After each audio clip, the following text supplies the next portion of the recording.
just said that, you know, you guys are... I thought they hadn't begun negotiations. If you say you're going to have something by the end of the month, then you've got to be pretty far along.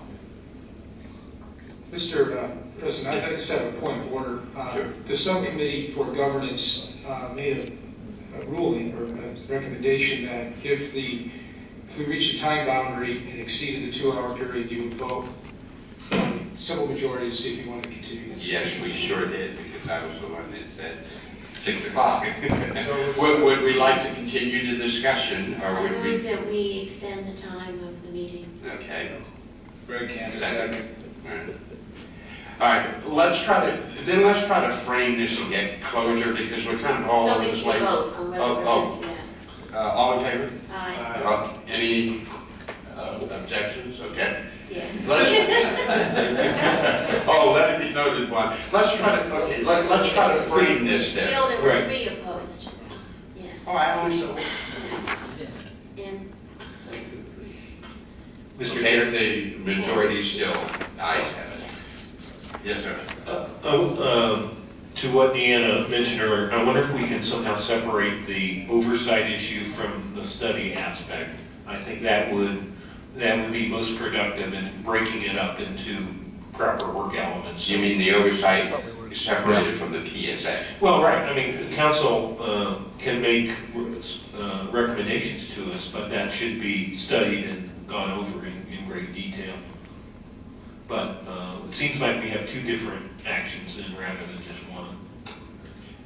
Well, I think the larger question is Ms. Bain had raised the issue, what does the ICOC, but that is not as pressing. I mean, that can be deferred back to, and should be deferred back to a subcommittee.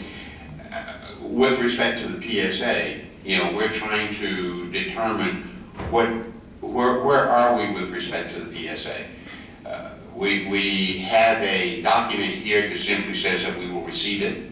That's all it says. And then we're talking about step 3.2. What do we do next? That's what we need to focus on. What do we do next? What is a pleasure? With a motion on the floor. Yeah, and I guess if the two questions are intertwined, let's separate the question, deal with the referral of the oversight dilemma to governance. Get that in governance, and then we'll deal with the if somebody wants to continue past what we've already received, then we can deal with that question. So I ask that we split the question. Okay, except there's a motion on the floor. But it seems like they're intertwined. Mr. Chairman, may I make a comment? Yes, please. My concern is if we sit on our hands, this agreement's going to be signed and it's going to be too late. Okay, let me try to take Mrs. Stump's lead. There's two issues on the table. One issue is the ICOC long-term and what jurisdictions do we have and what authorities do we have, and we wanted to refer that back to the governance subcommittee. So can I get a motion to do such? So moved. And with the recommendation that we convene the meeting as soon as possible, because this sets the tone for everything that happens at the ICOC. Okay, but I just want to be clear, that is not necessarily tied to the PSA. It is just a general overall governance. Separate stream. Okay. Yeah. And it's to make sure that we don't mix things up. Second. Okay. All in favor? John. All in favor? Aye. Aye. Opposition? Abstentions? Okay. Got that one. Okay, now back to the PSA. Back to the motion that's on the floor. I'm going to, someone call for the question. It's been a motion and second. You did call for the question, or we're still discussing, right? I'm trying to get closure. Okay. Yeah, we're still discussing. So I think the bottom line on this is the committee going to be analyzing PSAs in general, or the specific language that has been negotiated for this school district on Prop S? The effect of a PSA on Prop S construction, any PSA on Prop S construction project costs. I think that's a huge huge philosophical discussion that may not elicit the result that you want. I mean, you really need to figure out what this specific PSA would do. Then it will be too Which late. means that when it's made public, it would, And my motion was that prior to the school board adopting, that we provide input there. but we don't know what the language is other than that. How can we provide it until we get something? I know. So how can you make a motion about anything without somewhere starting? So is the language kept private until there's a handshake agreement that is brought to the school board? They're going to vote on May 26th for the PLA. Yes, it would be until, and ultimately a PSA, if it is adopted, would be an open session action by the Board of Education with all the Brown Act notice and public disclosure.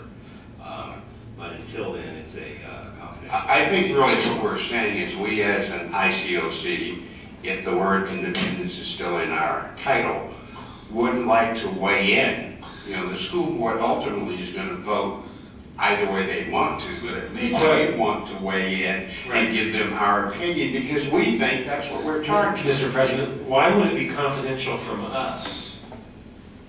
Why would it not be given to this oversight committee? Good question. It might be confidential to the public at large. I'm asking. I don't, Because you don't have any oversight. if we forwarded a draft document like that to the ICOC, I don't think there would be a basis for it not being public. One question, Leonard Henson, on this. What was the charge from the board on this PSA? I mean, we're talking like this is a done deal, and aren't we getting the cart before the horse? Aren't we still studying whether this is going to actually ever come to fruition? It sounds like the PSA is going to go forward in some realm. And I'd like to talk about Prop S as projects and not just a project. I mean, you're talking hundreds, if not thousands, of projects within Prop S. Good. I don't know that we can answer some of those questions emphatically, but let me attempt it. It's my understanding, and Stu, you can help me, that the Board of Ed has said to staff, go and negotiate it. So my interpretation is that we're going to have a PSA. Period. Yep. Well, we'll have Of some sort. We'll have a PSA if the Labor Council agrees to the terms of the PSA. So the PSA is going to do that. Yeah, I don't want to split hairs too much, but we've been directed to go negotiate. But negotiations don't always end in an agreement. We don't know whether there's going to be an agreement or not. I think the expectation is that we will be able to reach an agreement, but until you know, the ink is put on paper, you don't know that you have an agreement. But that is the direction, you know, the movement is going down that direction towards reaching an agreement. So my question is, are we talking about something that we really have no control over? I'm not sure what your, the terms of the agreement itself, No, not the agreement, it's the fact that there will be an agreement, whatever it says. Well, my opinion is that's a policy decision for the Board of Education. Okay, we're dancing around the issue. Yes or no, is a PSA been directed by the Board of Education? That was directed in a resolution months ago, that we were to engage in negotiations with the Labor Council. Yes. Yes. So yes or no? Yes. Well, we were directed by the Board of Education months ago to enter in negotiations with the Labor Council towards the ratification of a project stabilization agreement. Now, the terms and elements of that agreement Understood. We all understand that. Right. And I guess I got two questions now. One, Mr. Pinson brings up a good point. Is Proposition